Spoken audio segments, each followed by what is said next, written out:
You had the post ready, the caption written, the photo chosen, and then nothing.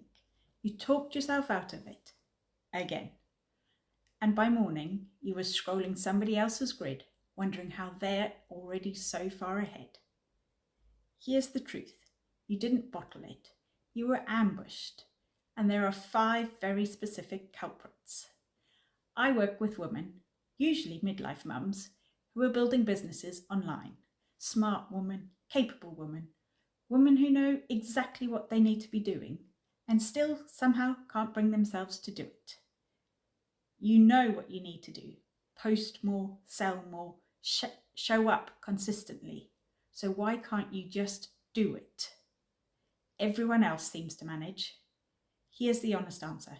It's not a discipline problem. It's not a motivation problem. It's a beast problem. And you've been trying to solve the wrong thing. It's an invisible internal committee that kicks in every single time you try to move forward. A group of voices that sound like wisdom, like caution, like high standards, like self-awareness, but are actually just fear wearing a very convincing disguise. I call them the beasts in the boardroom. And today, I want to introduce you to all 5 beasts. Because here's what I know. You cannot fight what you cannot name. And once you name them, their power starts to break. Now, you might recognize yourself in one of them straight away, or you might have bits of all 5. By the end of this video, I want you to know exactly which beast is running the show in your business. Because that's where we start. That's the unlock. First up, perfect Paula. Paula is the one who won't let you post until it's perfect. The caption needs one more rewrite. The lighting isn't quite right. The offer isn't quite ready. And here's Paula's real trick. She disguises herself as high standards. She tells you she's protecting you from looking unprofessional, from being judged. What she's actually doing is keeping you invisible. Paula's motto? If it's not perfect, you don't publish it. And you know what that means for your business? Nothing goes out. Nothing lands. Nothing grows. You've been rewriting that caption for 45 minutes, haven't you? Number 2, Catastrophe Kathy. Kathy is the crisis amplifier. One low like post and she's already writing the urology for your entire business. One unsubscribe and she's convinced the whole audience has turned on you. She takes the smallest piece of evidence, a quiet week, a post that flopped, a comment that stung, and she spirals it into proof that you were wrong to try in the first place. You know that feeling where one bad day makes everything you've built feel like it means nothing? That's Kathy. She's very loud and she moves fast. Number three. This is the sneaky one. Comparing Connie. Connie is on your phone at 11 o'clock at night, showing you every single woman who started after you and is already earning more. Every creator whose content looks more polished. Every launch that seemed effortless. What Connie never shows you? The full picture. The failed launches behind the highlight reel. The years of unsexy consistency you didn't see. Connie keeps you in a permanent state of not enoughness. And while you're staring at their grid, wondering why you can't seem to figure it out, yours sits empty. Number 4. This one might sting a little. Shoulding Sam.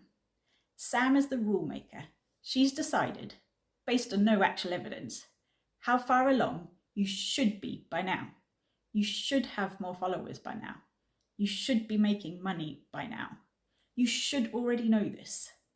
Sam's standards aren't based on your timeline. They're based on someone else's. And the gap between where Sam says you should be and where you actually are, that gap doesn't motivate you. It paralyzes you. And finally, number 5, the quietest one, helpless Hannah. Hannah doesn't catastrophize like Kathy. She doesn't compare like Connie. She just shrugs and quietly convinces you that you're not built for this. She reminds you of every time you've started something and gone quiet, every restart that didn't quite stick. And she convinces you, gently, that there's no point trying again, that it's too late, that other women have something you simply don't have and never will. Hannah only counts the gaps. She never counts the returns. But you've come back every single time. She just doesn't want you to know that.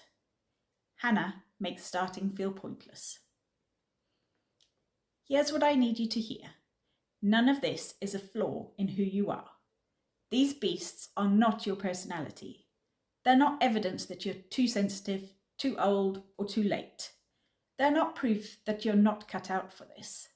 They are learnt patterns, emotional responses that got wired in a long time ago, through old experiences, through years of playing small to stay safe. And patterns can be interrupted, but only once you know which one is in control.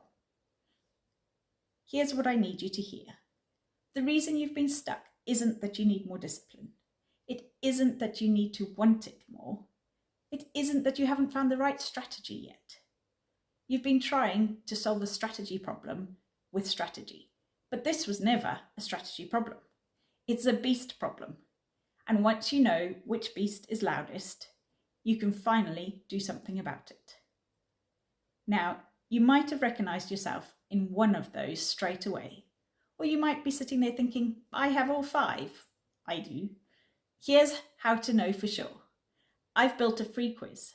It takes about 2 minutes, and it tells you exactly which beast is sitting loudest in your boardroom right now. Because they're not all equally loud. You might have a whisper of comparing Connie, but a full volume helpless Hannah.